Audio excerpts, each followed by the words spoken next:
Wesley. The word slipped from her cracked lips, drifting through the midnight hospital corridor. So faint it nearly dissolved into the sound of the ventilator. Jolene lay on the ICU bed, her eyes half open, an IV line taped to the back of her bony hand. She tilted her head toward the doorway where her brother stood. Dr. Wesley Harris, surgeon, $10,000 suit. Hands that had held a scalpel to save hundreds of strangers, but had never once touched the scar on his sister's side. Garly. Jolene looked at him, her voice dry, slow, one word at a time. Did you ever wonder where the money came from? So you could wear that suit. So you could stand in that hospital. So you could become the name this family is so proud of? Wesley stood still, his jaw clenched. His eyes dropped to the floor, then up, then back down. He offered no answer, but his eyes betrayed the truth. He knew. He had always known. And this is the story he chose never to ask about, too. If this story touched you, hit like and share it so more people can hear it. Subscribe to our channel so you never miss the next story. 6 years ago, Chicago, the South Side neighborhood. The Harris kitchen held only a single fluorescent bulb on the ceiling, its pale yellow light settling over the worn wooden table. Jolene Harris, 21 years old, leaned back against the refrigerator, her arms folded across her chest, watching her mother seated at the head of the table. Ruth Harris sat upright, both hands resting on the tabletop like someone presiding over a meeting. Gerald Harris stood by the window, his back turned to both of them, looking out toward the empty lot behind the house. He said nothing. He rarely did in conversations like this. Ruth spoke first. Her voice was neither raised nor soft, flat and steady like the table in front of her. Wesley called, earlier this afternoon. He's been accepted into the MD program at Northwestern University's Feinberg School of Medicine. Full tuition is covered, but living expenses and fees for all 4 years come to about $200,000. No one's covering that part. The kitchen fell into silence. The ticking of the wall clock sounded sharp, unmistakable. Jolene looked at her mother. 200,000. You're serious? Ruth met her gaze without blinking. Have I ever talked about money without being serious? But where would that come from, Mom? I work as a kitchen assistant. I can barely cover my own rent each month. Ruth placed her hands together on the table, fingers interlaced. You're the older sister. It's your responsibility to take care of your brother. I've carried this family for years. My back aches now. I can't stand for 2 hours straight anymore. My hands go numb every morning. I don't have the strength left. It's your turn, Jolene. Jolene turned toward her father. What about Dad? You're not going to say anything. Gerald remained with his back turned. His shoulders rose slightly. He spoke in a low voice, thin as paper. I went to the doctor last week. They said there's something wrong with my heart. I might need a stent. I don't know where the money would come from. Not for me. Not for your brother. He turned around, stepped to the table, and placed a medical report from a local clinic in front of Jolene. She picked it up. Her hands trembled slightly. She read the printed lines.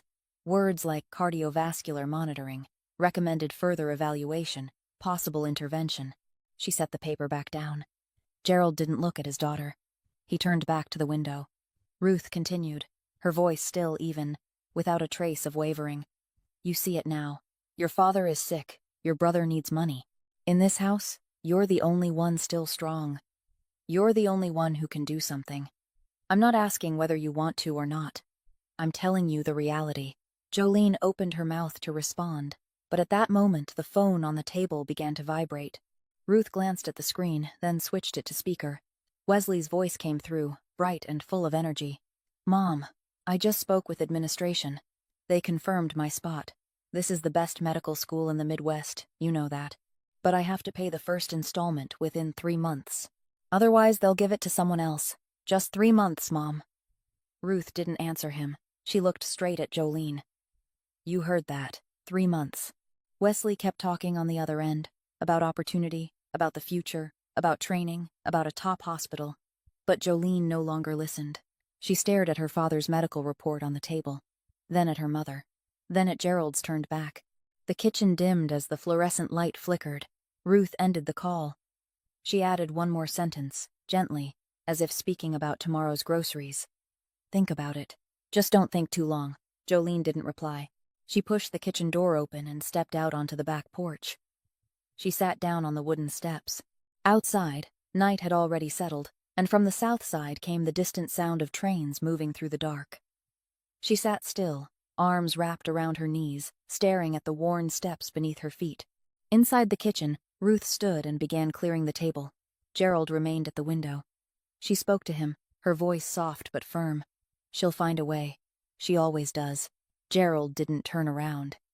He gave only the slightest nod, as if he had agreed long before this conversation ever began. 2 months after that night in the kitchen, Jolene had tried everything a 21-year-old girl without a degree, without assets, could possibly think of. She went to the bank to ask for a loan, and the loan officer glanced at her file, then shook his head without much explanation. She took on a night shift at a laundromat 4 blocks from her rented room, working from 10 o'clock at night until 5 in the morning, then showing up at the restaurant kitchen again at 7. For 2 straight months, the total amount she managed to save did not reach $15,000. She stared at that number on her phone screen and did the math in her head. At this pace, she would need more than 2 years. Wesley only had 3 months. One evening after work, Jolene sat on her bed in her small rented room, scrolling through her contacts. She paused at Wesley's name. She wasn't planning to ask about money. She only wanted to hear her brother's voice. Wanted to know if he was all right. Wanted to remember why she was doing all of this. Wesley picked up after the 4th ring. His voice came fast, the background filled with noise. People talking, machines humming. "Is that you? I'm busy. My shift just started. Say it quick." Jolene spoke softly. "It's nothing. I just wanted to check on you." "Yeah, I'm fine." "Hey, did you send this month's money yet? There are a few payments due before the 15th. Jolene looked at the number in her account. $15,000. She had planned to keep some of it for next month's rent. "I sent it. Check again." "Yeah, all right. I've got to go. I'm really busy." The line went dead. Jolene set the phone down on the bed. She looked toward the window, the dirty glass reflecting her face back at her in the dark. He didn't ask if she was well. Didn't ask where she was. Didn't ask if she was tired. Only asked about the money. Jolene knew she shouldn't blame Wesley. He really was busy. He really was trying. But something inside her chest tightened for a brief moment, then faded, like a match flame blown out by the wind. The following week, Marcia called her out for lunch. Marcia was a former coworker from the first restaurant Jolene had worked at. A few years older, talkative, loud laughter. The kind of person who seemed to know everything happening in every corner. They sat at a cheap noodle shop near the train station. Jolene talked, not because she wanted to, but because she was too tired and needed to say it out loud to someone. She told her about Wesley, about the residency, about $200,000, about her father's heart condition, about her mother saying, "It's your turn." Marcia listened, stirring her iced tea for a long time without speaking. Then she set the spoon down and looked at Jolene. "I know a way to make a large amount of money. Fast. It's not dealing. Not anything illegal like you think." Jolene looked at her. "What way?" Marcia lowered her voice. "Kidney donation. Not an official public hospital program. This is a private hospital, real doctors, full equipment. The recipient is some big shot who needs it urgently. The pay is high because they need it quickly and discreetly. You're young, healthy, and have a common blood type. You qualify." Jolene put her fork down. "Are you out of your mind? You're telling me to cut a kidney out of my body." Marcia shrugged. "I'm just telling you there's a way. You've got 2 kidneys. You can live with one. Thousands of people around the world live normal lives with 1 kidney. I'm not forcing you. It's your choice." Jolene pushed the bowl of noodles away. "I'm not doing it. Don't bring it up again." Marcia nodded. She didn't mention it again. They finished the meal in silence. 1 week later, Jolene's phone vibrated at 9 o'clock at night, right in the middle of her dishwashing shift. Ruth's number. Jolene wiped her hands on her apron and answered. Ruth didn't greet her. "Your father has to go back for another checkup next week. The doctor wants more tests. Have you found the money yet?" Jolene stood in the middle of the kitchen, soap still clinging to her arms. "I'm trying, Mom. Try faster." "Rhett! Time doesn't wait for anyone." Ruth hung up. Jolene stood still for a moment, the phone still in her hand. Around her, the clatter of dishes, running water, the chef shouting orders. But she heard none of it. She only heard Ruth's voice echoing in her mind. Time doesn't wait for anyone. That night, back in her room, Jolene sat on her bed, her arms wrapped around her knees. She stared at her phone. She scrolled to Marcia's number, paused, scrolled past, paused, moved on, then she pressed call. Marcia picked up after 2 rings. "What is it? It's late." Jolene spoke, her voice very soft, very slow, as if each word were a step she had to descend, with no way back. "Say it again." "Where is that place?" Marcia drove Jolene out to a private clinic in the western outskirts of Chicago, nearly an hour from downtown. The clinic sat inside a 2-story building with a glass front, its own parking lot, and a sign bearing the name of a specialized medical center Jolene had never heard before. Inside, there was a receptionist at the desk, the floors polished clean, the air conditioning humming softly, and the faint scent of disinfectant drifting through the air just like in any hospital she had ever visited.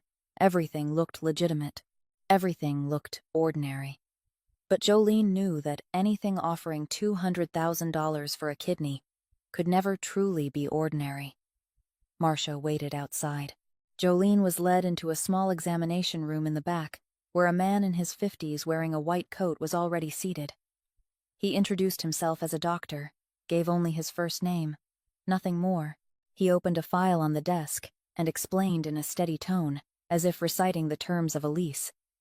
"Your test results are excellent. Blood type compatible. Kidney function perfect. You are an ideal candidate for our patient.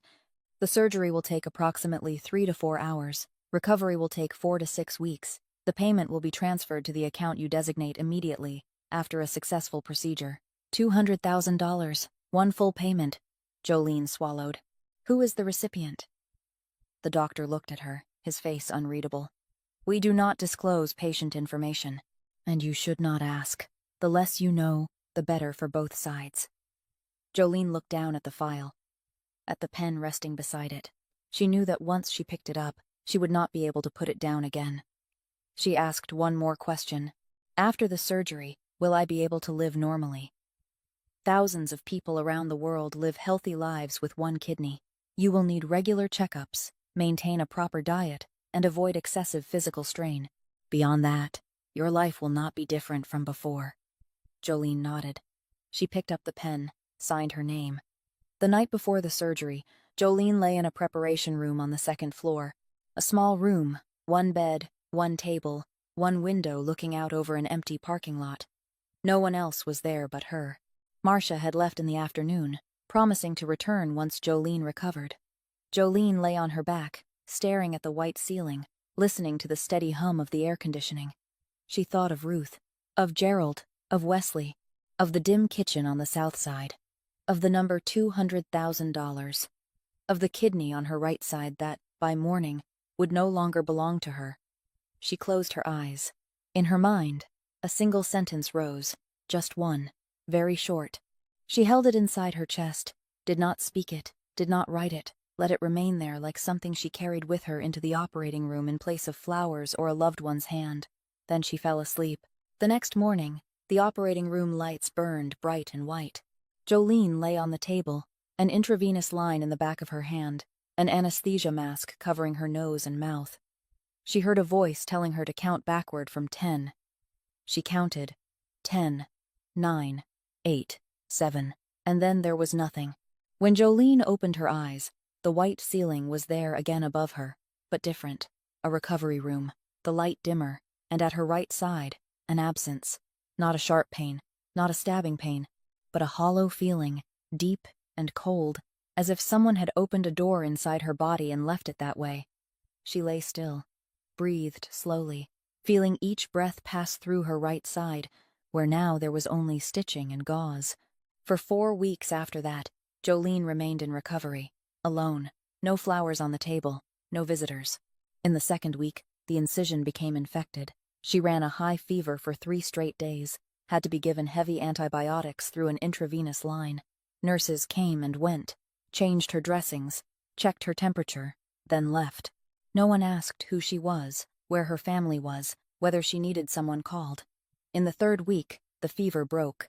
Jolene lay on her side, staring out the window, the parking lot empty, the sky gray.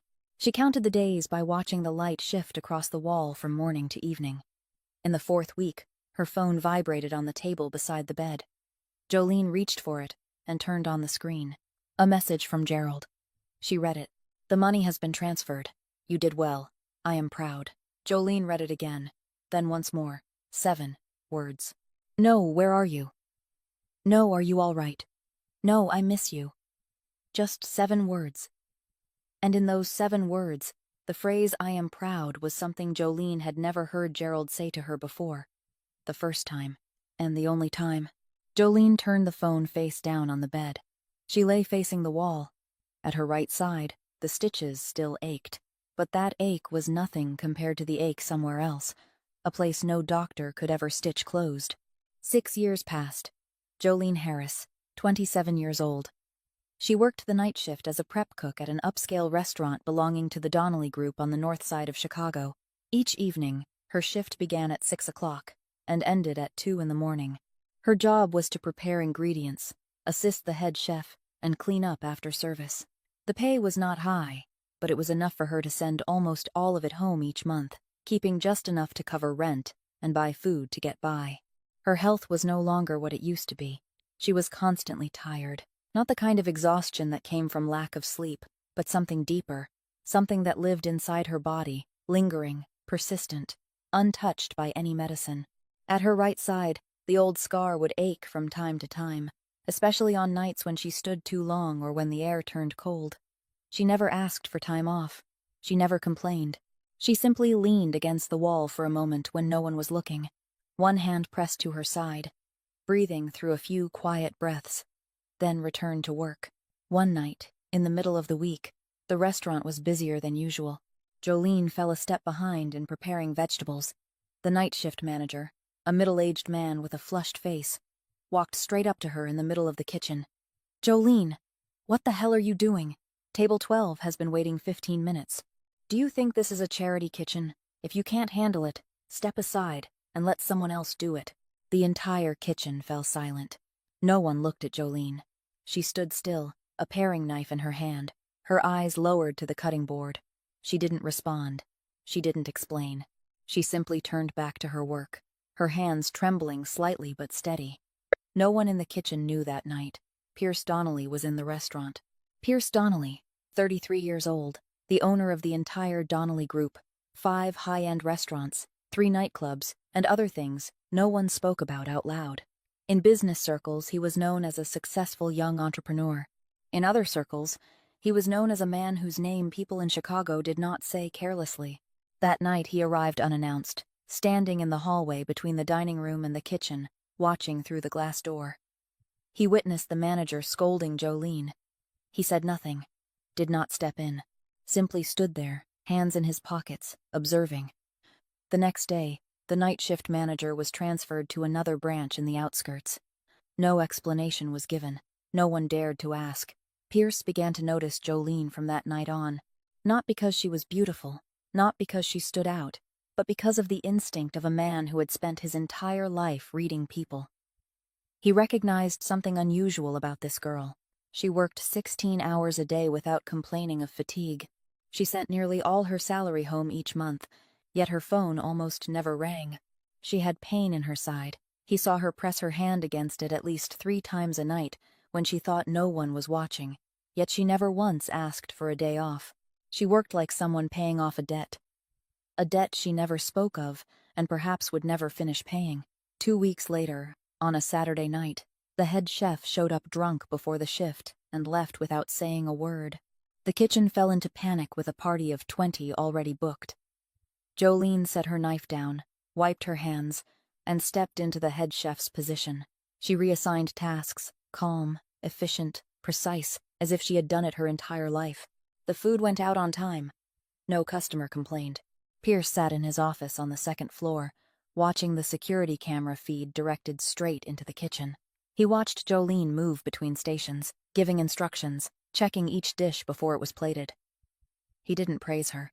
He didn't call downstairs. He simply watched. The next day, The head chef was fired. Jolene was promoted to lead prep cook. A week later, Pierce called Jolene into his office. The room on the second floor, glass walls overlooking the dining area, a dark wooden desk, nothing on it except a cup of black coffee. Pierce sat behind the desk, did not stand when Jolene entered. He spoke briefly. "I'm moving you to the morning shift. Higher pay. 7 in the morning to 3 in the afternoon." Jolene stood in front of the desk, her arms resting at her sides. "Why?" "Because I need someone capable on the morning shift." "The morning shift isn't short on staff." Pierce looked at her. "The morning shift has extra hands. The night shift is short. I adjust staffing as needed. This is not a favor. This is not charity. And don't think so highly of yourself that I need to spend time explaining my reasons to a prep cook." Jolene looked at him. He looked back. Neither spoke further. After a moment, Jolene nodded. "All right, I'll take it." She turned and walked out. Pierce watched her leave, then turned his attention back to the security monitor on his desk. In his mind, a quiet question began to form, one he did not yet have an answer to. What was this girl running from? Wesley Harris was now a senior surgical resident at one of the largest hospitals in Chicago. A high salary, a strong reputation, a wide-open future. He bought Gerald and Ruth a house in the northern suburbs, a quiet neighborhood with a green lawn out front and a 2-car garage. He got engaged to Tanya Price, a young attorney working at a major law firm downtown. Tanya was intelligent, ambitious, always impeccably dressed, the kind of person who knew exactly what she wanted in life. The Harris family was different now. Gerald no longer worried about money. Ruth no longer complained about her aching back or numb hands. Everything was good. Everything was better. All because of Wesley. No one mentioned Jolene. One Thursday afternoon, Jolene's phone vibrated in the pocket of her apron while she was finishing cleanup at the end of her shift. Ruth's number. Jolene stared at the screen for a moment before answering. Ruth rarely called, and when she did, there was always a reason. Ruth spoke, her voice warmer than usual. "Jolene, come home. We miss you. Wesley wants to see you too. Come back this weekend." Jolene stood in the middle of the kitchen, one hand holding the phone, the other still gripping a cleaning cloth. "We miss you." Those 4 words echoed in her mind, soft and warm. She couldn't remember the last time Ruth had said anything like that. "I'll come home, Mom." Jolene asked for 2 days off over the weekend. She caught the late-night bus from the north side to the northern suburbs, a long, quiet hour staring through the window at the city lights. In her small room, she opened her closet and chose the nicest outfit she owned. A white shirt she had bought on sale the year before, and a pair of jeans, clean, unfaded, still intact. She ironed them carefully, folded them neatly, placed them into her backpack. She even borrowed a little perfume from a coworker, spraying a light touch onto her collar. On the bus, she sat by the window, watching the streetlights slip backward into the night. She imagined stepping into the house. Ruth would embrace her, Gerald would smile, Wesley would pull out a chair for her to sit beside him. The family would share a meal together. It had been a long time since she had eaten with them. The next morning, she arrived. The new house of Gerald and Ruth was larger than she expected. In the front yard, cars were lined up, not 1 or 2, but dozens. The front door stood open, inside filled with people, music, laughter, the clinking of glasses. Jolene stood outside the gate, her backpack on her shoulder, her white shirt slightly wrinkled after the long bus journey. She looked inside and understood. This was not a family meal. This was an engagement party for Wesley and Tanya. She stepped in. No one looked at her. No one greeted her. The guests were doctors, lawyers, Tanya's friends, Wesley's colleagues, people in tailored suits and evening dresses, holding wine glasses and talking about real estate, about travel, about cars. Jolene stood at the doorway, her backpack on her shoulder, her white shirt in the middle of a sea of polished color, like a small drop of ink fallen onto the wrong page. Ruth walked quickly toward her. She did not hug her. She handed Jolene an apron, a white cloth apron with ties at the back. "Go into the kitchen and help me. There are too many guests, not enough hands. Don't go out into the living room and disturb them." Jolene held the apron. She glanced past Ruth's shoulder, out into the living room. Wesley stood in the center beside Tanya, smiling brightly, his arm around his fiancée. Gerald stood nearby, shaking hands with each guest, chest lifted, pride written across his face. No one looked toward the kitchen door. No one knew she had just arrived. Jolene put on the apron and walked into the kitchen. In the middle of the party, Jolene had to step out into the living room to bring in more plates from the cabinet in the hallway. She moved quickly, head lowered, trying not to meet anyone's eyes. But Tanya Price saw her. Tanya was standing beside a group of lawyer friends, a glass of wine in her hand, and her gaze settled on Jolene just as she passed by. The wrinkled white shirt, the cloth apron, the worn sneakers in a room filled with high heels and polished leather shoes. Tanya set her glass down, pulled Wesley aside into a corner, her voice low but sharp. "Who is that woman? Why is she walking through the living room? She looks like a servant, Wesley. People are staring. I'm embarrassed." Wesley glanced toward Jolene's retreating figure. He drew in a breath, then said quietly, "I'll talk to her." Wesley Harris stepped into the kitchen. Jolene was arranging plates on the counter, her back to the door. He stood near the doorway and spoke in a low voice, meant only for her. "Stay in the kitchen. Don't come out into the living room again." Jolene turned around. She looked at her brother. Wesley wore a dark blue suit, a crisp white shirt, a silver tie, his hair neatly styled. A surgeon, the host of the party. The man everyone in the living room was raising their glasses to. And he was standing at the kitchen door, telling his sister not to step outside. Jolene spoke, her voice even, neither loud nor soft. "Are you asking me to leave my own family's party?" Wesley did not answer.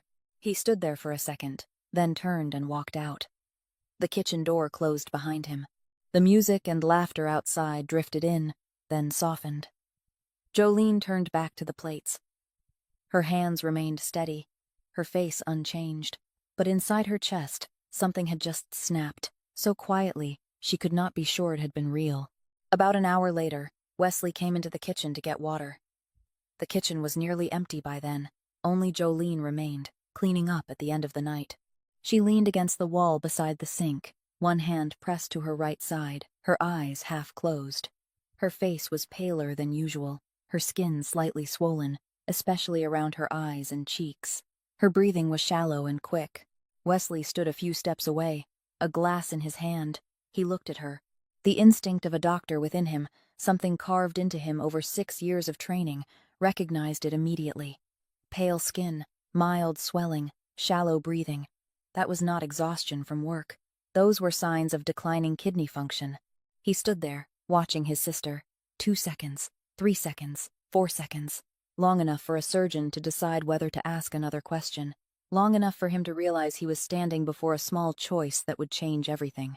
He turned away, filled his glass, walked out of the kitchen, without saying a word. Jolene opened her eyes when she heard his footsteps fade.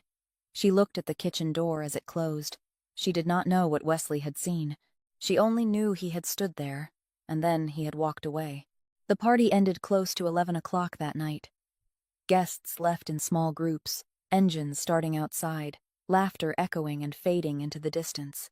Jolene finished cleaning the kitchen, washed the last stack of dishes, wiped the counters clean. She stood in the quiet kitchen, looking through the doorway into the living room. Wesley sat on the sofa, his arm around Tanya, both of them laughing, talking with a few close friends who had stayed late.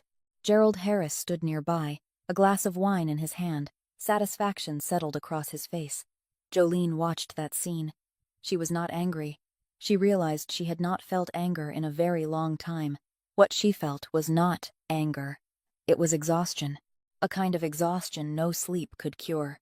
The exhaustion of loving people who had never once asked if she was tired. She removed her apron, folded it neatly, placed it on the kitchen counter. She picked up her backpack from the corner, slung it over her shoulder, and walked out through the back door. Gerald saw her leaving. He set his glass down and walked quickly toward the back, not to stop her. He stood at the doorway, watching Jolene descend the back steps, and spoke. "Leaving is the right choice. You only make things harder for your brother here. Wesley is at an important stage. Tanya comes from a respectable family. If you stay, people will look and wonder." Jolene stopped.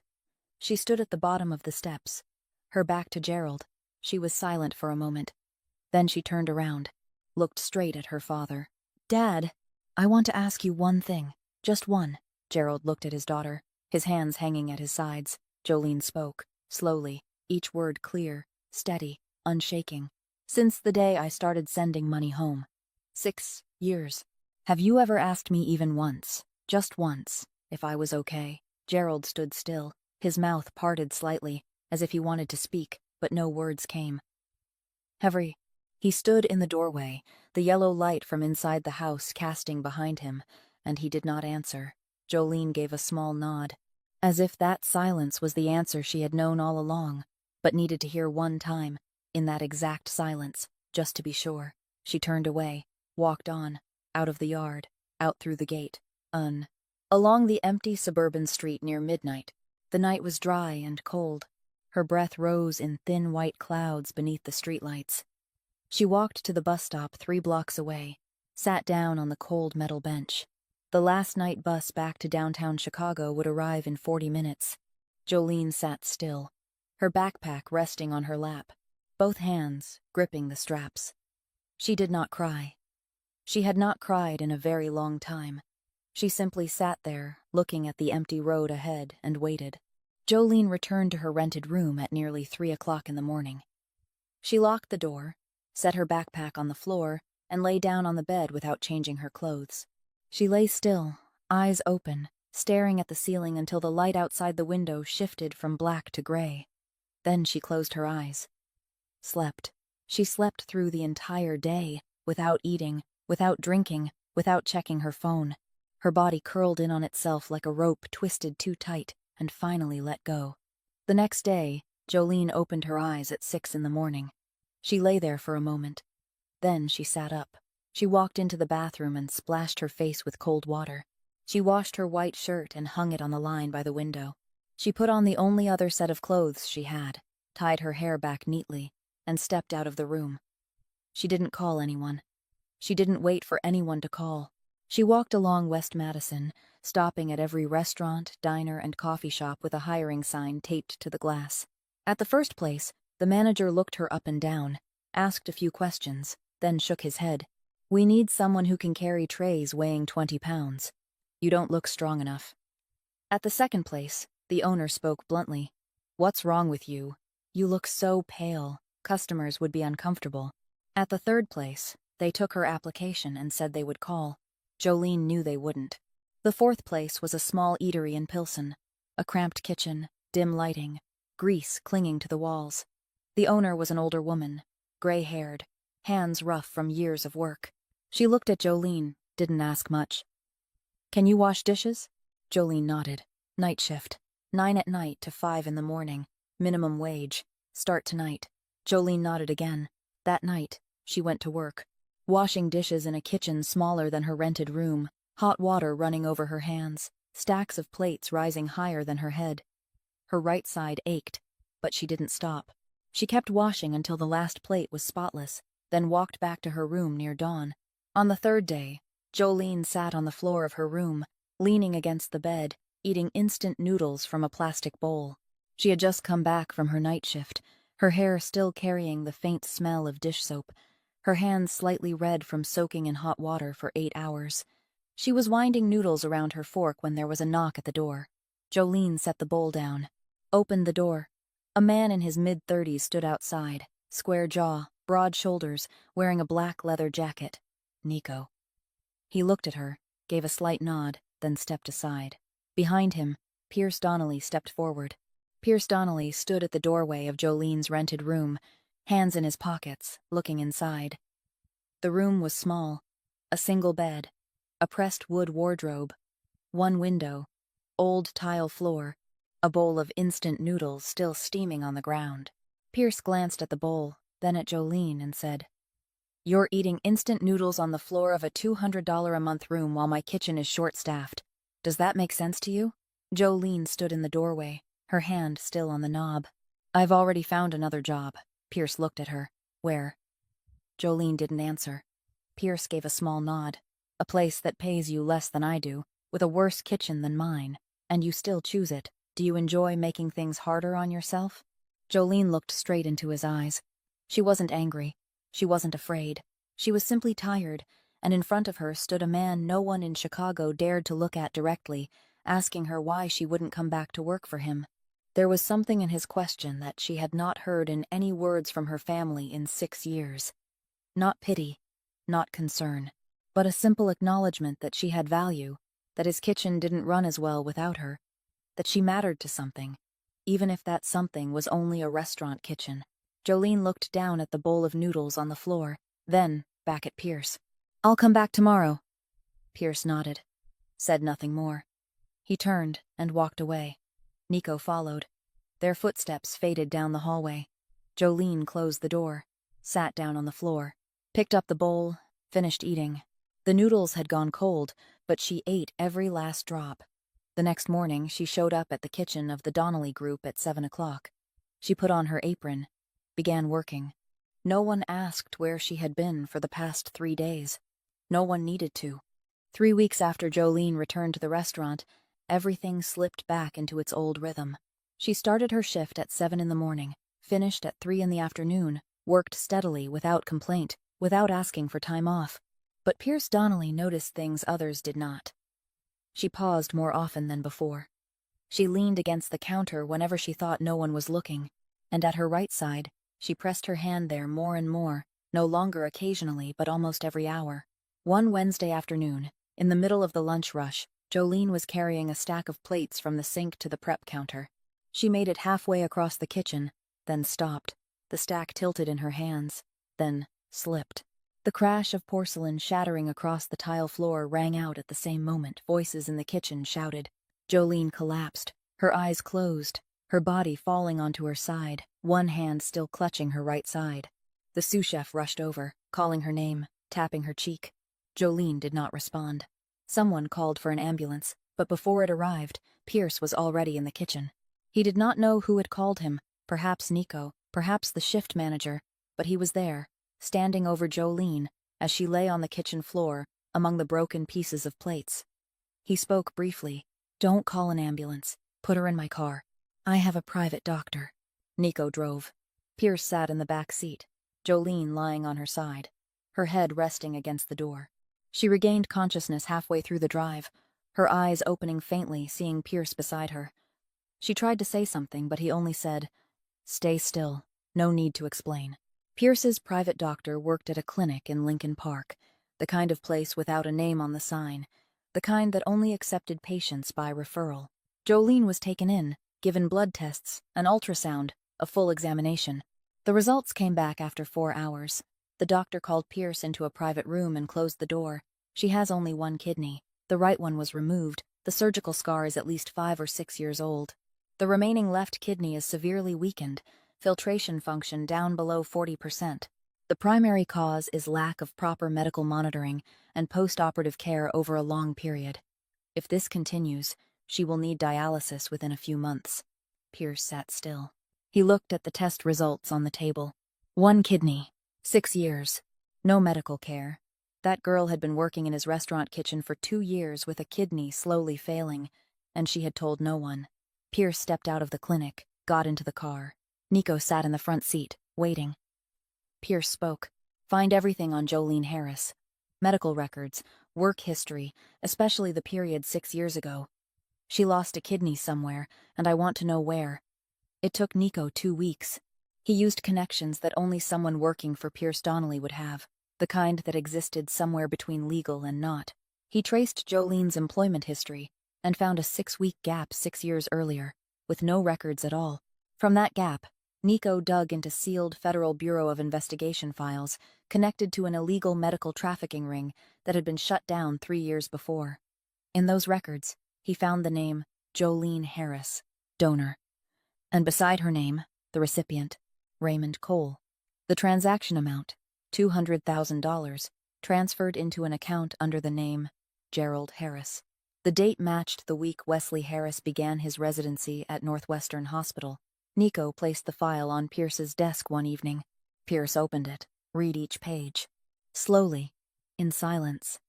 When he finished, he closed the file, leaned back in his chair, and stared at the ceiling of his office. After a long while, he called Nico in. "Find Raymond Cole for me." Pierce knew Raymond Cole. Anyone in Chicago's business circles knew him, the owner of Cole Hospitality, 6 5-star hotels stretching from Chicago to Miami. a legitimate business partner of Pierce in the restaurant world, a 65-year-old man in a wheelchair who had survived end-stage kidney failure 6 years earlier thanks to an emergency transplant. Raymond Cole was known for saying to anyone who would listen, "I owe my life to someone. I don't know who they are, but I owe them everything." Pierce picked up his phone, called Raymond, waited through 3 rings. Raymond answered. "Pierce." "What is it?"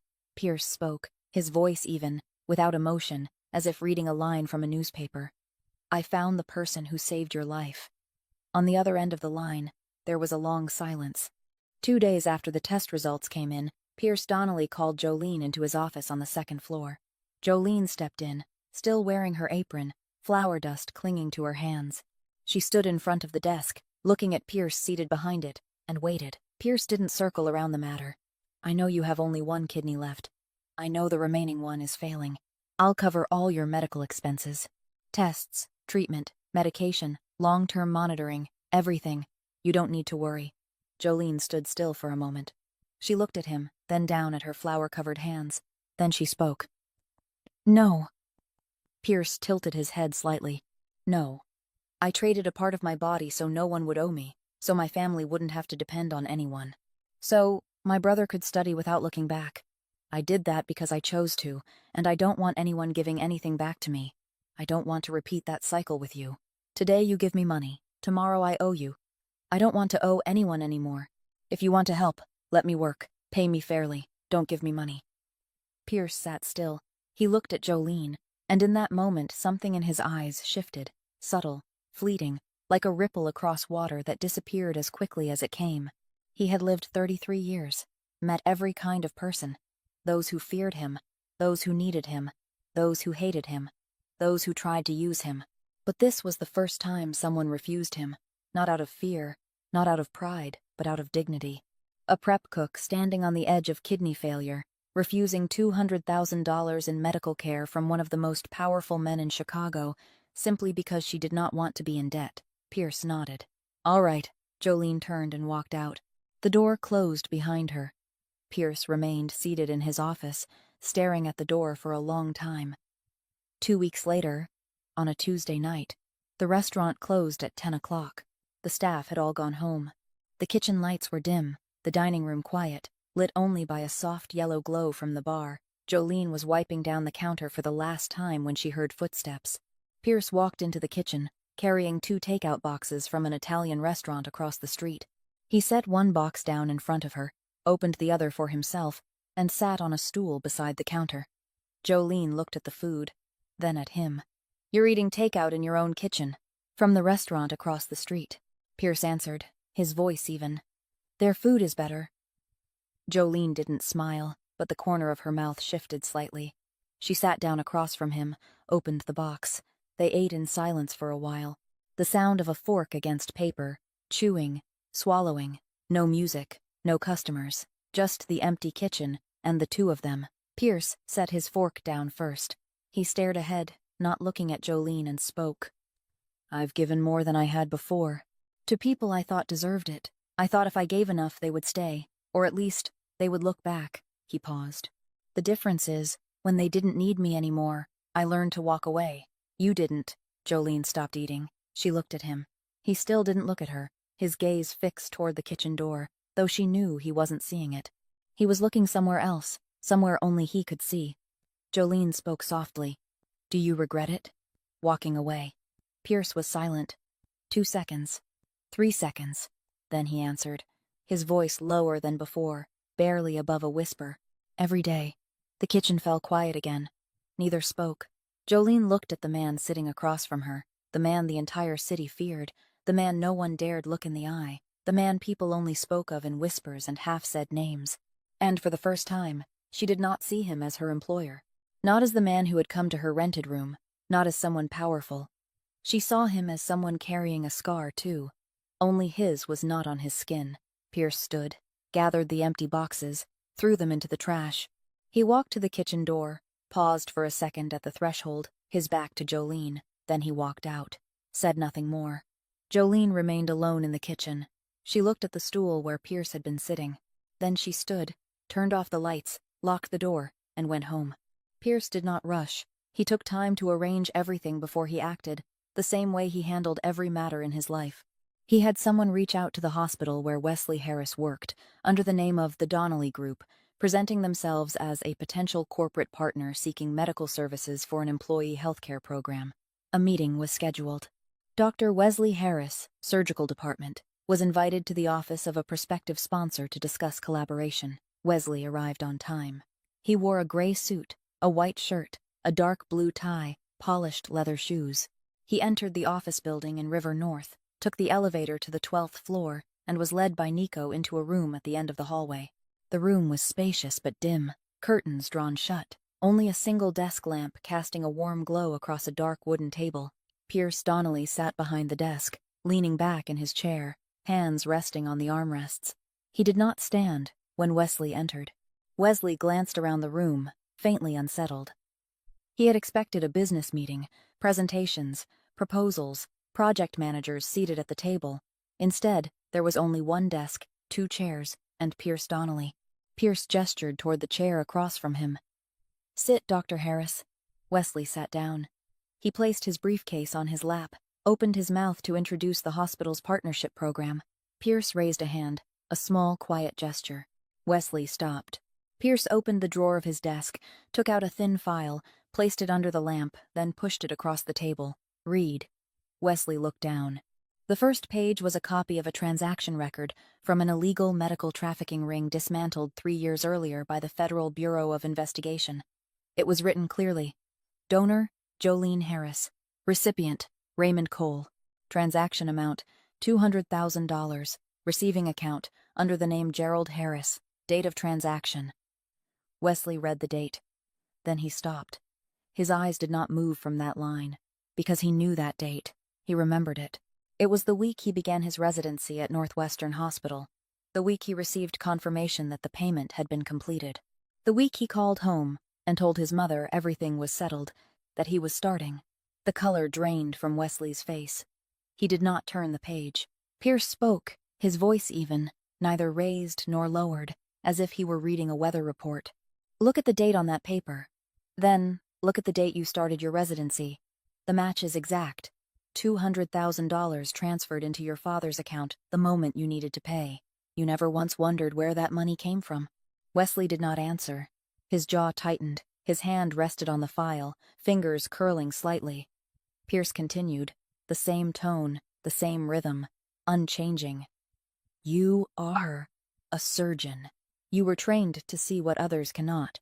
You saw your sister at your engagement party. You saw she had lost weight, pale skin, swelling in her face, her hand pressed to her side, shallow breathing. You are a doctor. You know what those signs mean. You truly did not recognize it." He paused for a moment. "Or you did, and chose to look away." The room fell silent. The desk lamp cast their shadows against the wall. Wesley sat motionless, his eyes still fixed on the file. After a long, long moment, he spoke. His voice was low, rough, no longer the confident voice of a surgeon standing before a room of colleagues. "I didn't know for certain. I suspected, but I didn't ask." Pierce looked at him. "Why?" Wesley lifted his head. His eyes were red, and the next words came out, as if they had been locked inside his chest for 6 years, sealed away, only now forced open. "Because if I asked, I would have had to stop. Stop the program, stop my career, stop everything, and I didn't want to stop." The room went quiet again. Pierce did not nod, did not shake his head. His expression did not change. He simply looked at Wesley with the eyes of someone who had heard every excuse in a lifetime, and knew that the most honest answer was often the ugliest one.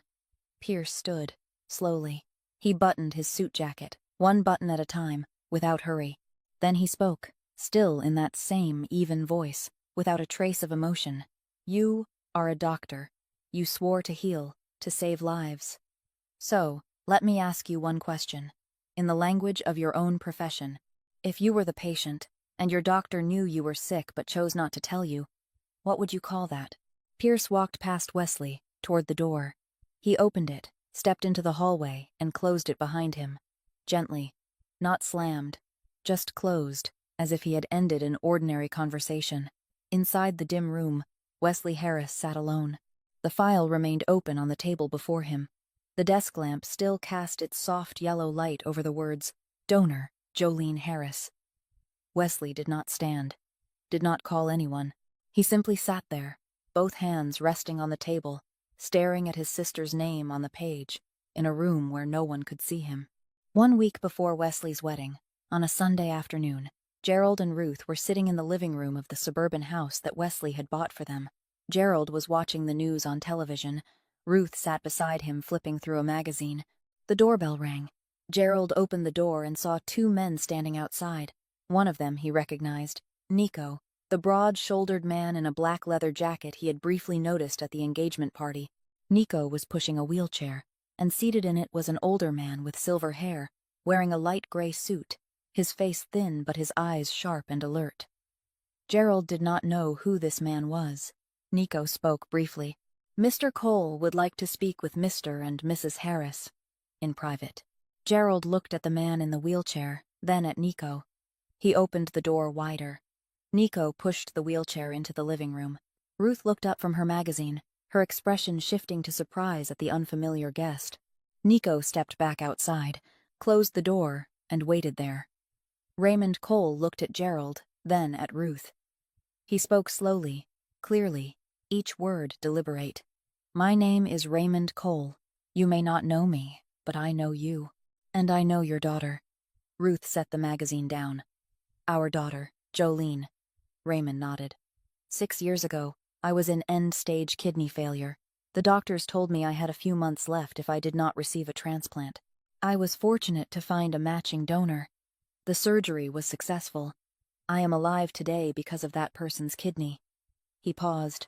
"For 6 years, I searched for the person who saved my life. I hired lawyers, hired investigators, followed every official channel, but the records were sealed. I could not find anything. Until recently, someone helped me access the original file." He looked directly at Gerald. "The person who donated that kidney to me 6 years ago was named Jolene Harris, your daughter." The living room fell silent. The television continued in the background, the weather anchor's voice distant, as if from another world. Gerald stood frozen in the middle of the room, the color slowly draining from his face. Ruth remained seated, gripping the armrests, her mouth slightly open but no sound coming out. Raymond continued. "The payment from that procedure, $200,000, was transferred directly into a bank account, an account under your name, Mr. Harris, not Jolene's name. Yours." Gerald did not respond. He looked down at the floor. Raymond went on. "After the surgery, Jolene suffered a severe infection. She had to stay in the hospital for 4 weeks to recover. During those 4 weeks, she lay alone in a recovery room. No family, no one." Ruth spoke, her voice trembling, small, as if each word had to force its way past something lodged in her throat. "After the surgery, was anyone there with my daughter?" Raymond looked at her. He answered slowly, one word at a time. "No, Mrs. Harris. There was no one. She was alone. 4 weeks. No one came to see her. Not once." Ruth sat still. Her face did not change for a few seconds, as if she had not heard, or had heard but not yet understood. Then she stood, slowly. She did not look at Gerald, did not look at Raymond. She walked, step by step, down the hallway, into the bathroom, and closed the door. Gerald stood in the living room, hearing his wife cry through the bathroom door. He had lived with Ruth for 30 years. He had seen her angry, seen her tired, seen her disappointed, but he had never heard her cry, not once in 30 years. And now that sound came through the door, not loud, but deep, the kind of crying that comes when a person understands something they can never take back. Gerald turned to Raymond. He swallowed, his voice dry. "What do you want?" Raymond looked at him, without anger, without contempt, only the calm of a man who had lived long enough to know that judging others was not his place. "I do not want anything, Mr. Harris. I did not come here to demand money, to file a lawsuit, or to teach you a lesson. I only wanted you to know the truth. And I wanted to see what you would do with it." Gerald stood still. Raymond was not finished. "There is one more thing. Before coming here, I had someone review your medical records. Mr. Harris, you never needed a stent. You never had any serious heart condition. You had common high blood pressure, the kind millions of Americans live with every day without surgery. You exaggerated your illness. And your daughter believed you. Gerald did not argue. He did not say you are mistaken. He did not say I had my reasons. He simply stood there, shoulders slumped, arms hanging at his sides, staring at the carpet, like a man who had just been stripped of the last layer covering him and now stood exposed in his own home. Nico opened the door, stepped in, and pushed Raymond's wheelchair out. The door closed. Gerald remained alone in the living room. Ruth's crying still echoed from the bathroom, quieter now but unbroken. That night, Gerald and Ruth sat across from each other at the dining table. No one cooked. No one turned on the kitchen lights. Only the faint light from the living room spilled in. Ruth's eyes were swollen, her hands wrapped around a glass of water, staring into nothing. Gerald sat with his head lowered. Ruth spoke, her voice hoarse. Wesley's wedding is next week. Gerald lifted his head. Ruth continued. If we tell the truth now, everything will collapse. Wesley will fall apart. Tanya will leave. Everything Wesley has built will be gone. Gerald looked at his wife. He understood what she was saying, and he understood what he would do. Just as he had for 30 years, he would follow Ruth. He would stay silent. He would hide it. They chose not to speak. Not to Wesley, not to Tanya, not to anyone. The wedding would go on. The wedding of Wesley Harris and Tanya Price was held on a Saturday afternoon in a luxurious hall in the Gold Coast area of Chicago. Gerald and Ruth sat in the front row, on the left side of the main aisle. Gerald wore a black suit, the tie Wesley had bought him the week before. Ruth wore a light gray dress, her hair neatly tied back, her face softly made up. From the outside, they looked like a happy pair of parents waiting for their son's ceremony. But beneath the table, Ruth's hand gripped Gerald's tightly, so tight her knuckles turned pale, and Gerald did not dare pull away. The ceremony unfolded smoothly. Wesley and Tanya exchanged rings, kissed, the guests applauded. The reception began afterward, music rising, servers moving between tables with wine, laughter, the sound of glasses meeting, congratulations filling the hall. Wesley stood among the crowd, shaking hands one by one, smiling, nodding, thanking. Tanya stood beside him, her arm looped through his radiant. Pierce Donnelly arrived late. He stepped into the hall nearly an hour after the reception had begun, wearing a black suit, a white shirt, no tie, the top button undone. Nico walked beside him, one step behind. Pierce greeted no one, shook no hands. He walked straight across the room, took a glass of water from the bar, and stood in a corner, watching. Wesley saw Pierce from a distance. He recognized the man, the one who had sat across from him in the dark room in River North weeks earlier, the one who had placed the file before him and asked questions he could not answer. Wesley swallowed, turned away, continued greeting guests. About half an hour later, when the congratulatory speeches began, Pierce set his glass down. He stepped into the center of the hall, without waiting to be introduced, without waiting his turn. He walked straight toward the small stage where Wesley and Tanya stood, and stopped in front of Wesley. The room quieted slightly, a few people turning, unsure what was happening. Pierce reached into his jacket and pulled out a large white envelope, thick. He handed it to Wesley, a wedding gift. Wesley looked at the envelope, looked at Pierce, then back at the envelope. His hand took it, slowly, as if he already knew what was inside was not a check or a message of goodwill. He opened it. Inside was a stack of papers. The first page, a record of a financial transaction. The second, a copy of medical records. The third, a receipt of a transfer of $200,000 into an account under the name Gerald Harris. The printed lines stood clear under the hall lights. Every number, every name, every date. Wesley read. His hand stopped at the second page. He did not turn further. He did not look up. The hall began to sense something was wrong. The murmurs faded. The music still played, but no one heard it. Every eye turned toward the stage, where Wesley stood with his head lowered, the papers in his hand, and Pierce stood across from him, calm, hands in his pockets. Gerald rose abruptly from the front row, not out of surprise. He already knew. He had known since the previous week, when Raymond Cole had sat in his living room and spoken the truth. He stood, because he understood that in this moment, everyone in the hall would know that he had known. and that he had chosen to hide it. Pierce turned to look at Gerald. His voice was not loud, but in the silent hall, every word carried to every corner. I have been the one paying your daughter for the past 2 years, Mr. Harris. She has been working as a prep cook in my restaurant. She stands in that kitchen 16 hours a day with a failing kidney and sends nearly all her wages home to you, work you never once asked her about. Gerald stood in the middle of the hall, his mouth open, but no words came. He could not say I did not know, because Raymond Cole had told him the week before. He could not say I just found out, because he had chosen silence, so this wedding could happen. He stood there, beneath hundreds of eyes, with nothing to say. Pierce turned back to Wesley. You have opened that envelope. You have read your sister's name on those pages. Now you decide whether you deserve the suit you are wearing. Pierce stepped down from the stage, calm, unhurried. He walked past Gerald without looking, past Ruth without stopping. He walked out of the hall, Nico following behind, and the two disappeared into the corridor. The hall fell silent.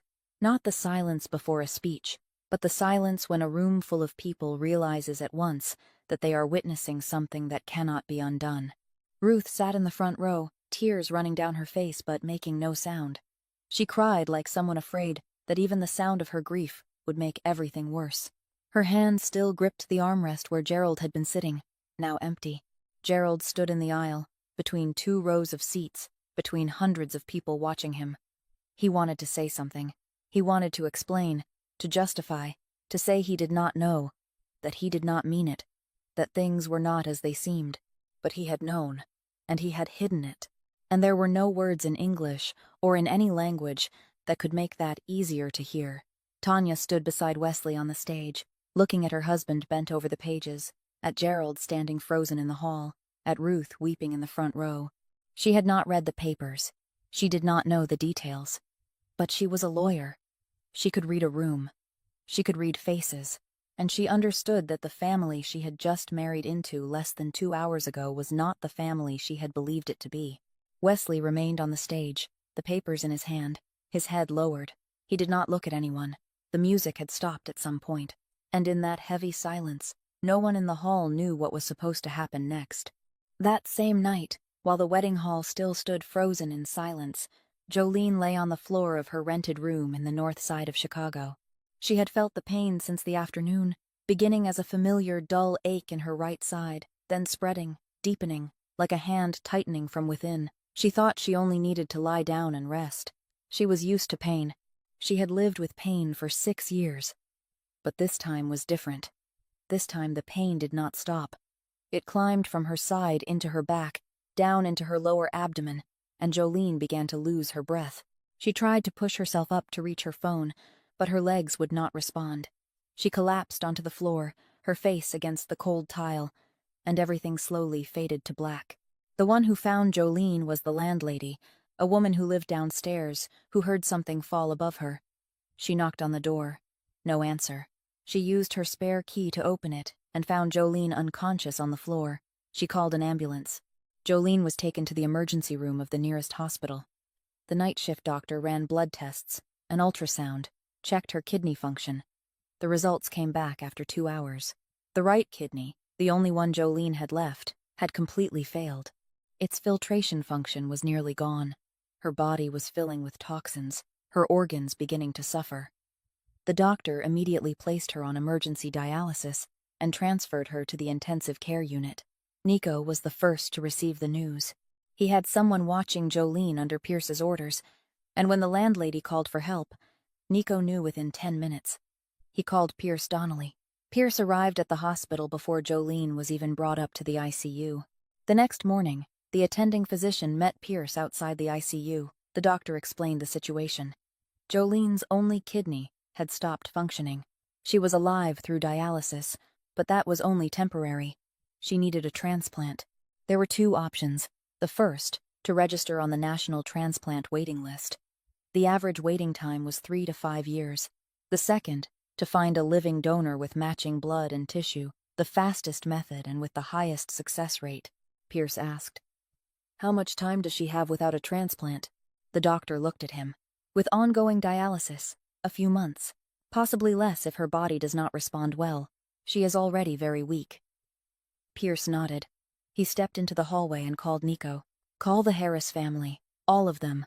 Gerald and Ruth arrived at the hospital that afternoon. They were still shaken from the night before. Gerald was still wearing his wedding suit, not yet changed.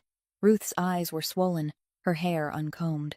They stood outside the ICU, looking through the glass, seeing Jolene lying in bed, tubes running along her arms, the dialysis machine humming beside her, and neither of them could speak. The doctor explained the situation to the family. A living kidney donor was needed, preferably someone with direct blood relation for the highest compatibility. Gerald volunteered for testing immediately. The results came back after a few hours. He was not eligible. His blood pressure was too high, a chronic condition for many years, and his kidney function had already declined with age. The doctor said he could not donate without risking his own life. Ruth was tested next. She was also not eligible. She had lived with type 2 diabetes for more than 10 years, her kidney function already compromised. The doctor removed her from the list of potential donors. The doctor looked at Gerald and Ruth. Is there anyone else in the family with direct blood relation to the patient? Gerald and Ruth looked at each other. They both knew the answer. In the Harris family, there was only one person left with direct blood relation to Jolene. One who was young, healthy, without underlying illness. A surgeon who understood better than anyone what this operation meant. Wesley Harris. Wesley arrived at the hospital that afternoon. He was still wearing the white shirt from the wedding, sleeves rolled up, tie removed, dark circles under his eyes from not sleeping the night before. He stood outside the intensive care unit, looking through the glass. Inside, Jolene lay on the bed, eyes closed, an oxygen mask covering her nose and mouth, the dialysis machine humming steadily beside her, intravenous lines running into her thin arm. She looked smaller than he remembered, smaller even than the woman standing in the kitchen at the engagement party a few weeks ago, as if her body were folding in on itself little by little, losing something each day. Tanya stood beside him. She had changed, wearing a long coat, her hair tied back neatly, her face without makeup. She stood quietly next to Wesley for a long time, looking into the intensive care unit, then spoke. Her voice soft but clear, the voice of someone who always knew exactly what she wanted to say. You just married me yesterday, not even 24 hours. You have a career, you have a position at the hospital, you have a future. If you donate a kidney, you will have to stop performing surgery for at least a few months, maybe longer, maybe forever. The hospital will not keep a surgeon who cannot operate. You understand that better than I do. Wesley did not answer. He kept looking through the glass, watching Jolene's chest rise and fall with the rhythm of the machine. Tanya continued. I am not telling you not to do it. I just want you to understand the cost. You will lose your career. You will lose your position. You will lose everything you have built over the past 6 years. Wesley remained silent. Tanya watched him for a moment longer, then stepped back, leaning against the hallway wall, folding her arms across her chest. She said nothing more. She waited. Wesley stood alone in front of the glass door of the intensive care unit.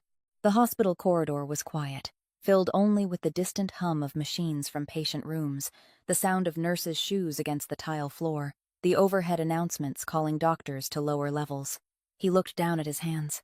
The hands that had held a scalpel thousands of times. The hands that had opened chests, connected blood vessels, stitched wounds for people he had never met before and might never meet again. Hands he was proud of, that the hospital was proud of, that Gerald and Ruth were proud of. Hands that had saved hundreds of strangers. And not once, not a single time, had those hands touched the scar at his sister's side to ask what happened to her. The phone in Wesley's pocket vibrated. He took it out, an unknown number. He answered.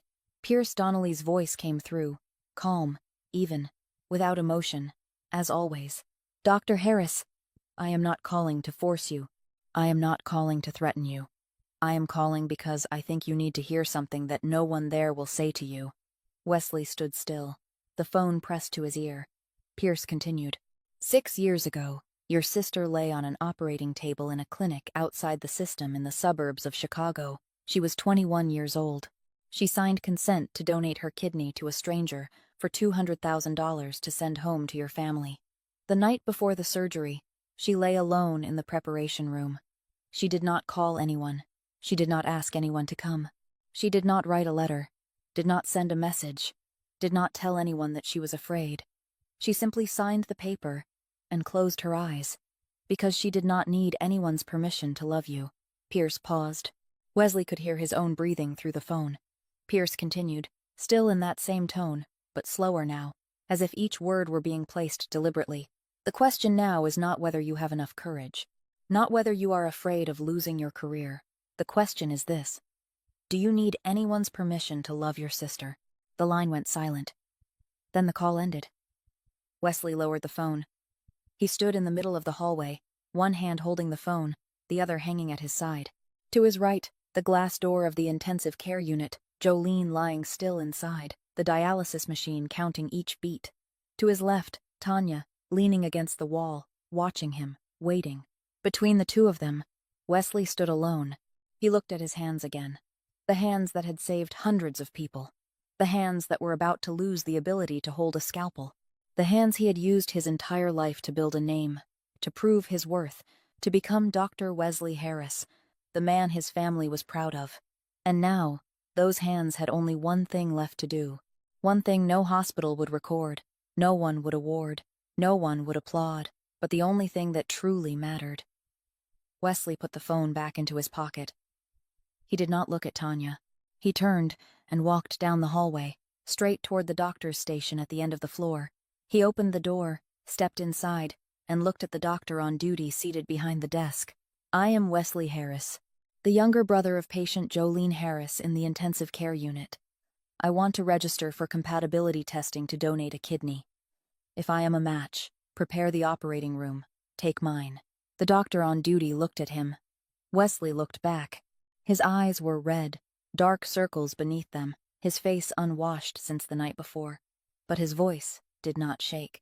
For the first time in many years, Wesley Harris knew exactly what he was doing, and why.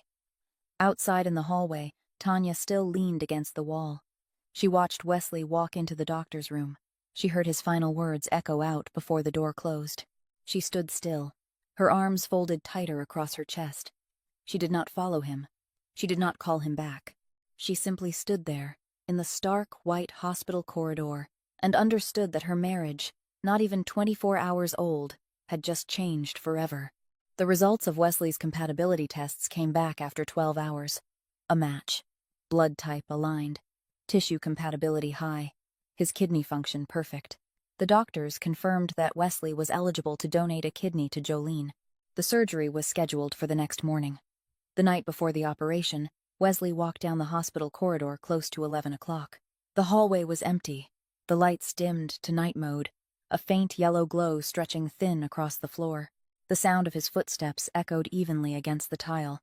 He had changed into hospital clothing, a pale blue shirt, loose pants, thin slippers.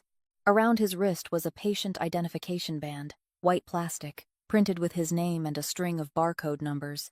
Dr. Wesley Harris, for the first time in his life, wore a patient's band instead of a white coat. He stopped in front of Jolene's intensive care unit door, looked in through the glass. Jolene lay on the bed, eyes closed, the heart monitor sounding its steady rhythm. Intravenous lines still ran into her arm. The dialysis machine had been paused, waiting for the surgery in the morning. She lay still, small within the web of tubes and machines, and Wesley stood outside the door looking in, realizing that the last time he had truly looked at his sister, really looked, carefully, for more than a passing moment, had been a long time ago. He had seen her at the engagement party, but he had looked without seeing.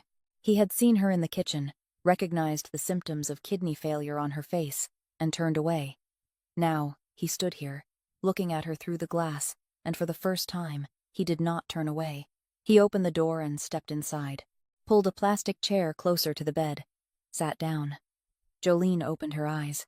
Not suddenly, but slowly, halfway, like someone rising from deep water after a long sleep. She turned her gaze to the side, saw Wesley. It took her a few seconds to focus. Then she recognized her brother. He was wearing hospital clothes.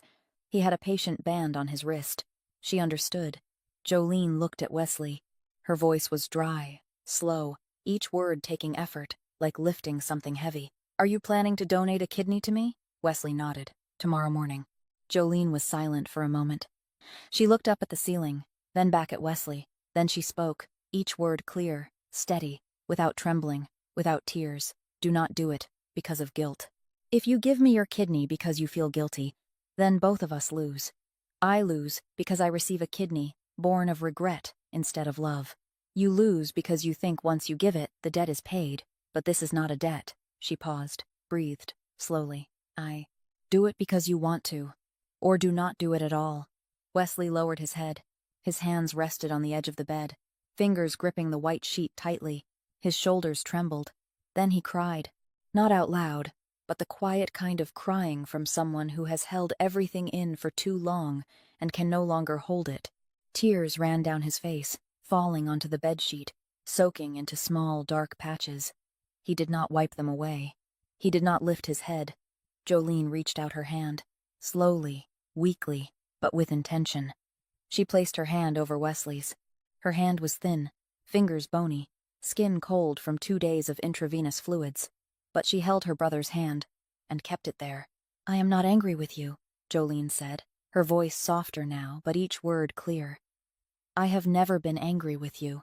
Not a single day. You are my brother. I have loved you since you were small until now. That has not changed. She paused. I am only sad. Sad because you never asked. 6 years. Not once did you ask if I was well. Not once did you ask where I was, what I was doing, how I was living. You only asked if I had sent the money. And that made me sad. Wesley lifted his head. His eyes were red, his face wet. He tightened his grip on Jolene's hand. Forgive me. Jolene looked at him. She did not nod. She did not shake her head. She spoke, and this was the last thing she said that night, the sentence Wesley would carry for the rest of his life. I do not need to forgive you. I need you to never turn away again. Wesley looked at his sister. Jolene looked back. The intensive care unit room was silent, except for the steady sound of the heart monitor pip, pip, pip, like a clock counting down that both of them could hear. Jolene held Wesley's hand. Wesley held hers. Neither spoke. Nothing needed to be said. Jolene felt that her brother's hand was warmer than her own. Wesley felt that his sister's hand was smaller than he remembered. They sat like that, 1 minute, 2 minutes, perhaps longer. Time inside the intensive care unit did not move the way it did outside. Then Jolene released his hand, slowly, gently, like setting down something precious she had held for a very long time. She nodded, very lightly, almost imperceptible, just enough for Wesley to understand. Wesley nodded back. He stood up, pushed the chair back into place. He looked at Jolene one more time. She had closed her eyes, her face more peaceful than he had ever seen it, as if she had just set down a burden she had carried for 6 years. Wesley walked to the door. He did not turn back. But this time, he did not turn back, not because he was running away, but because he was moving forward, toward the operating room, toward the first decision in his life that he made, not for his career, not for his name, not for Gerald or Ruth or Tanya or anyone else, but for Jolene, for his sister. The intensive care unit door closed behind Wesley. Inside, Jolene lay still. The heart monitor continued its steady rhythm. Pip, pip, pip. And in the darkness of the intensive care unit at midnight, Jolene smiled.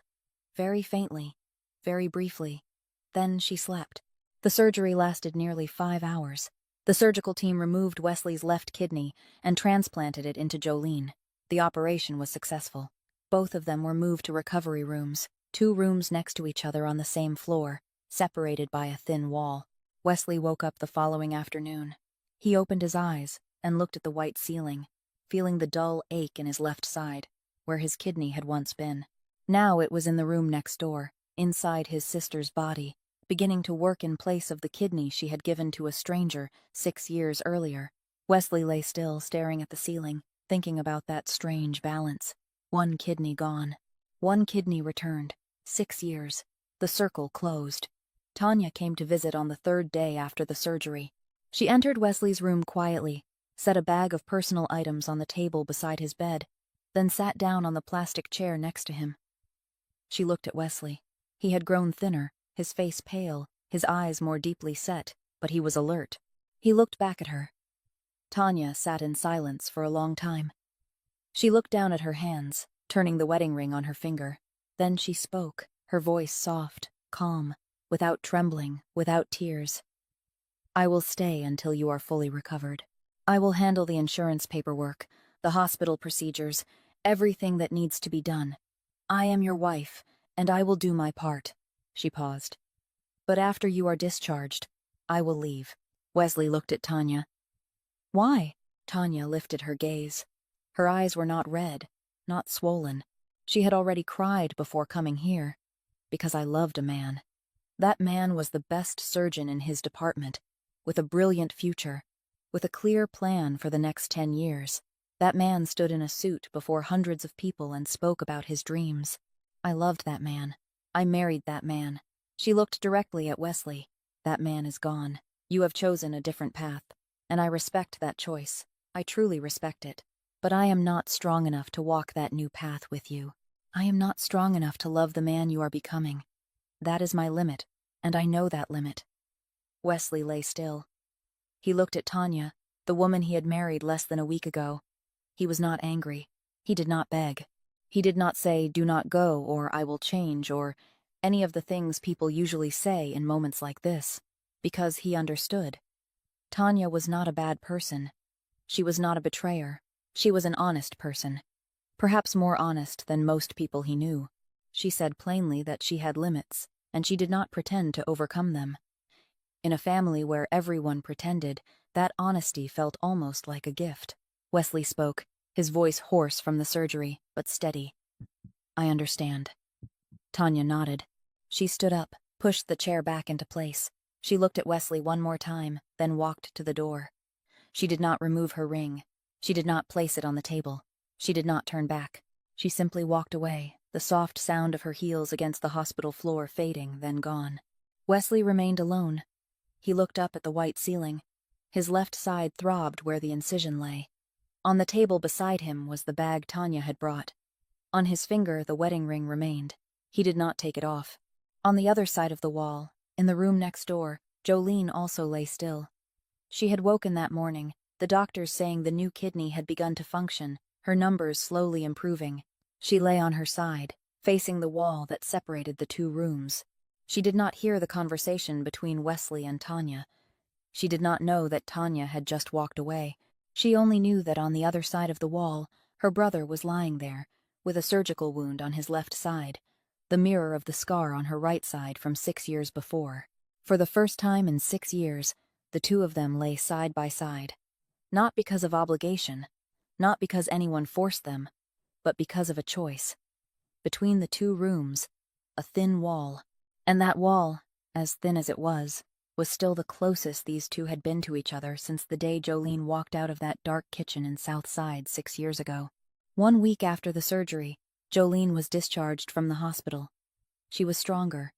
Not as strong as before she lost her first kidney, but stronger than at any point in the past 6 years. The new kidney was functioning well. The doctors told her she would need regular checkups, maintain a healthy diet, and avoid overworking herself. Jolene nodded, already knowing she would not stay in Chicago. She met Pierce one last time before leaving. The office on the 12th floor in River North. Pierce sat behind his desk, a cup of black coffee in front of him. Jolene sat across from him. I want to open a small restaurant. In Portland. Pierce looked at her. Why Portland? Because no one there knows who I am. Not the daughter of the Harris family. Not a night shift kitchen worker. Not someone who gave away a kidney. Just Jolene. Someone who cooks. Pierce nodded. He opened a drawer, took out a stack of papers, a loan contract. With interest, with a repayment term, with clear conditions. He slid it toward Jolene. I do not give anyone anything. You borrow, you repay. The interest is lower than a bank because I do not need profit. I need you to cook well, and not go bankrupt in the first year. Jolene read the contract, signed her name. This time, when she held the pen, her hand did not tremble. Jolene moved to Portland in the fall. She rented a small space in the Alberta area, renovated the kitchen, set up tables and chairs, hung a chalkboard menu. On opening day, she stood in front of the restaurant alone and took a photo. No family, no friends, just her, a new apron, and the door she had just opened.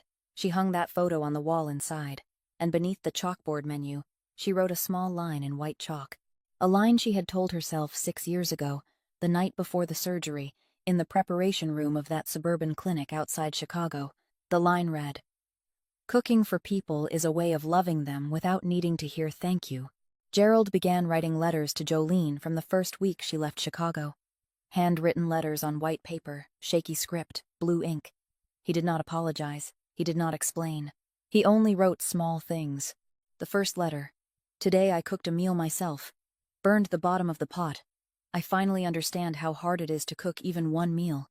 The fifth letter: "Today I walked to the park. Saw a girl selling food by the street. I stood there watching for a long time." The ninth letter: "Today I went for a checkup. My blood pressure is still high. This time I did not lie." Jolene read each letter, did not reply, placed them in a drawer beside the kitchen. In the 14th letter, Gerald wrote, "I am not asking you to forgive me. I only want you to know I am learning how to deserve forgiveness. If I do not deserve it yet, I will keep writing. Until the day you open the door. Or until the day I can no longer write." Jolene finished reading, sat quietly in the kitchen. Then she picked up her phone. "Dad, come to Portland and have a meal." Gerald flew to Portland. He sat at a table in his daughter's restaurant, hands trembling, awkwardly holding a spoon. Jolene placed a plate of rice in front of him, said nothing. Gerald took the first bite. Tears fell into the bowl of rice. He did not wipe them. He kept eating. From then on, every month he flew to Portland once. Ate. Washed dishes. Then left. Ruth sent Jolene a small package by mail. Inside was a white fabric apron, the one Ruth had given her at the engagement party, the one Jolene had taken off and left on the kitchen counter before she walked away. Ruth had kept it, washed it clean, ironed it flat. There was a small note inside. "I kept this from the day you left. I washed it every week. I do not know what to say. I only know how to wash things." Jolene hung that apron on a hook in the restaurant kitchen. Did not use it, just hung it there. Wesley sent Jolene money every month. Jolene sent it back. Wesley sent it again. Jolene returned it. The fifth time, Jolene included a message. "Keep it. Buy yourself a proper meal. Do not eat instant noodles." 4 months later, the restaurant door chimed. Wesley walked in. No notice. He sat down, ordered a plate of rice, finished eating. "Good." Jolene looked at him. "Next time, call ahead. I will save you a portion." Pierce never came to Portland. He had his world in Chicago. But every month, Jolene's restaurant received a box of high-quality ingredients, premium beef, imported spices, top-grade rice. No sender name, no letter. Jolene knew. She did not call to say thank you. She simply cooked better. One evening, Jolene was cleaning the restaurant after closing. Her phone vibrated. "Unknown number," she answered. "Is the place busy?" "You call at 11 at night to ask if my restaurant is busy. Is the chicken rice still salty?" "Saltier."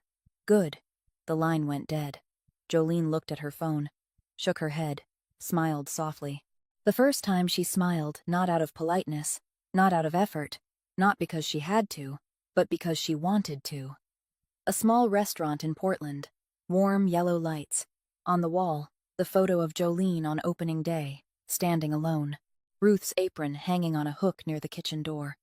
14 letters from Gerald resting in the drawer beside the stove. A box of unnamed ingredients delivered that morning, sitting on the counter. Jolene turned off the lights, locked the door, stepped outside. Portland was cold, but she was not. If this story touched you, please press like and share, so more people can hear it. Tell us how you feel about Jolene's journey in the comments below. We would truly like to hear what is in your heart. Do not forget to subscribe to our channel so you do not miss the next stories. We wish all of you watching this a life of good health, joy, and peace every day. Goodbye, and see you in the next video.